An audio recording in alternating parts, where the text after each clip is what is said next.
haven't made a video in a while. This is a vlog.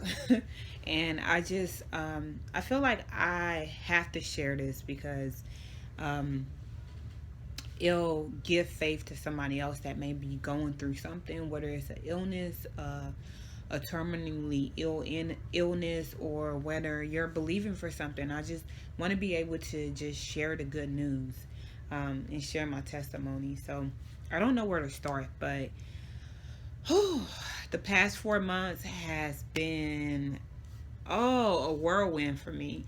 Um, a lot of good things, but a lot of challenging things that I had to endure, and I had to really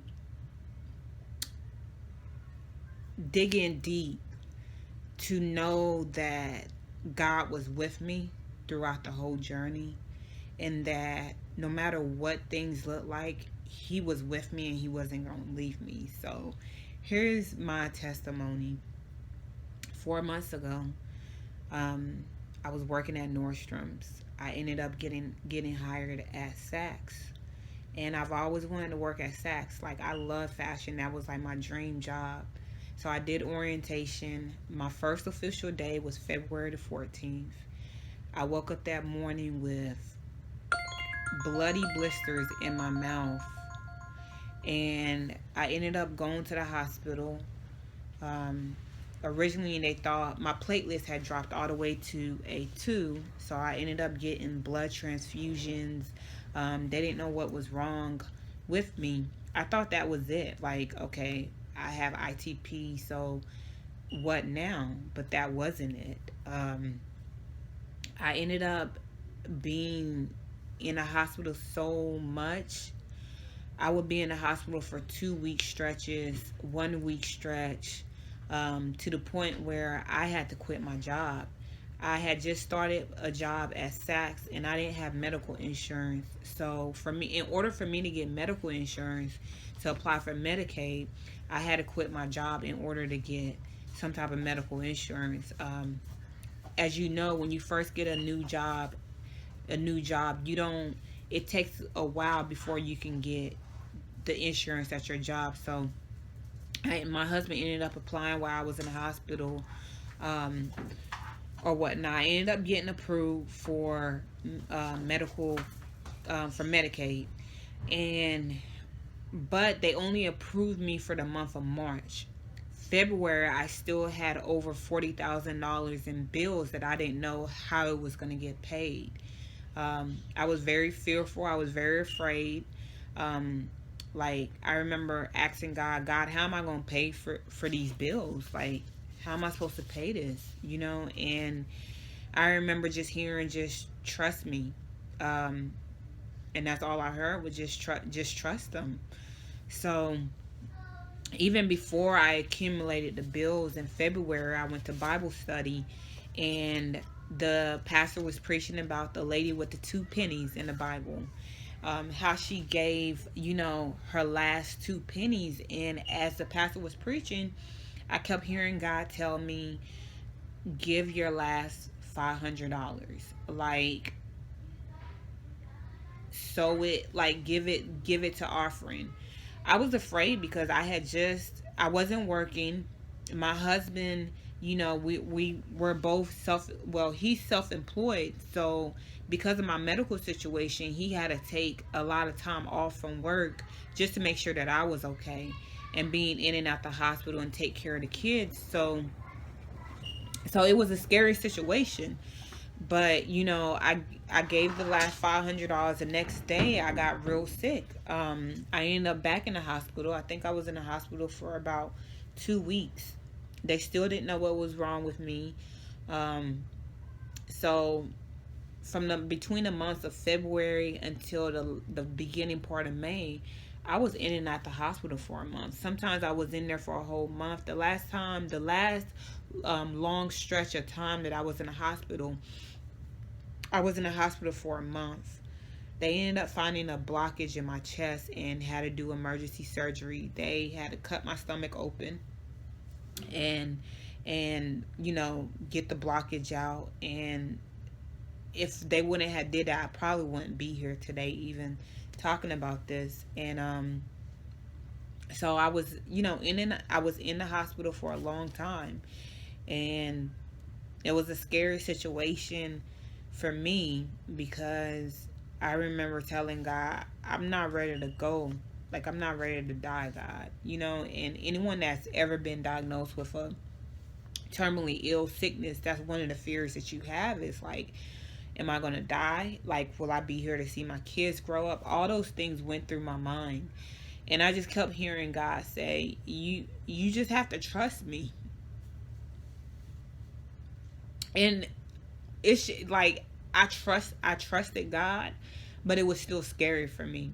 It's kind of like stumping your foot. It's gonna be okay, but it still hurt, and it really hurt. Like I had a lot of questions. Like, God, how could this happen to me? What did I do?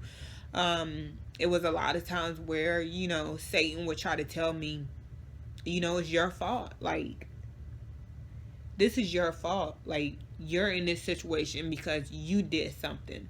You didn't obey God, but that wasn't true. That was just Satan talking to me. And it was a hard situation. Just being in the hospital for a month, it was lonely. My husband had to take care of the kids. A lot of times we don't have family here, so he couldn't be in the hospital with me like how I wanted. And he had to take care of the kids. And I remember God telling me, there's certain things you go through where you're going to have to go through where it's just you and him, so you can get to trust him on another level. And I didn't understand it then, but now that I'm out of that situation, I understand it now. So this is the bill where it says that I have a zero balance with them. It's right there. Zero balance. So that's my testimony. Like, and I just want everyone to know, like, I didn't do everything right. There was times where I doubted. There was times where I didn't know how. But even when it was hard for me, like, even though a lot of times when I was in the hospital, even though I was there, I had people come visit me from church, but a lot of times I was by myself. So it was just me and God. So a lot of times I didn't even watch TV. I spent a lot of time praising God. I spent a lot of times reading my Bible so that God can speak to me through what I was reading. I spent a lot of time confessing. But there was times where I was angry. There was times where I doubted. So I just want you guys to know I didn't do everything perfect. So I don't want people to think for God to come through for them, like he's looking for perfection. He's not looking for perfection. He's just looking for that intimate relationship with him. And there was times where I had to tell God, I really had to talk to God. And there was times where I was like, God, why? And I had to allow him to speak to me.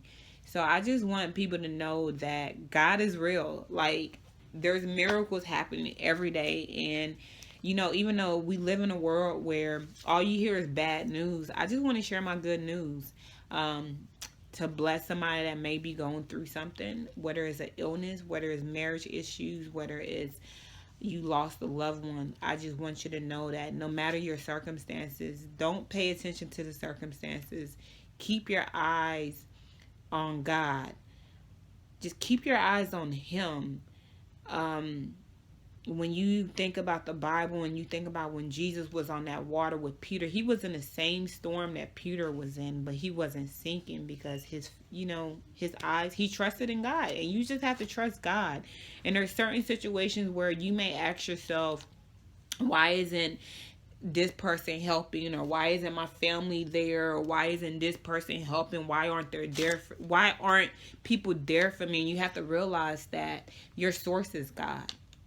All you need is God. That's it. Like, and sometimes people aren't there for you because God wants to show himself strong in your life. He wants it to be a situation where people know that nobody but God had to have did it. Nobody else will get the credit but God. So there's certain situations where you feel alone, but it's meant for you to get stronger in Christ. It's meant for you to get stronger in your trust in Him. It's meant for you to develop like just a higher level of intimacy with Him.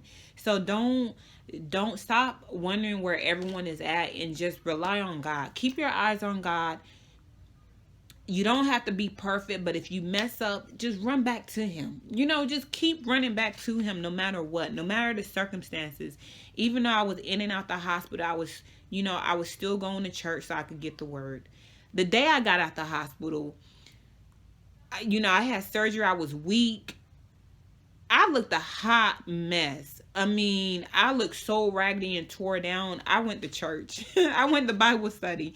So just keep doing what you know is right, and God will see your faithfulness and He'll come through. And even sometimes when you're not faithful, He'll still come through, because that's just God. We can't lose. It's no way possible that we can lose. And that's all for me. I feel like I've over talked, but I just want you guys to take this journey with me. What I learned from this whole experience is live now. Tomorrow isn't promised. Like, tomorrow may come and you may not be here. Like, live now and live it. No matter what you've done in life, no matter how many mistakes you've made, live it knowing that God is always with us. It's just that we have to position ourselves to really get to know Him and fellowship with Him and be intimate with Him. And to me, being intimate with God is just, when I get up in the morning, the first thing I do is spend some time with Him. I read my Bible, because it's times where I'm going through things and I don't know how I'm going to get out that situation, but there's times where God would talk to me through me reading my Bible. And there's times where everything seems to be falling apart, and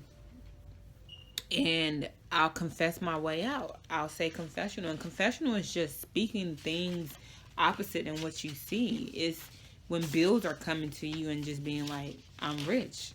Even if they call you to repossess something, it's just saying, I'm rich. I have everything that I need because God is my source. He's my supplier. So that's my good news. I hope it helps somebody. And even if you want to share your testimony below, share your testimony. You never know who it could give hope to. And just keep enduring. Keep enduring. Like everything that happens, good or bad, is always for our good. Like, God can use it and use it for good. So thank you guys. Have a blessed day. Have a blessed Sunday. And see you guys later. I'm going to be uploading a video about my trip to the thrift store. But that's good news. I'm going to start doing these good news segments where I just, share some good news. So I hope you guys enjoy it. Bye.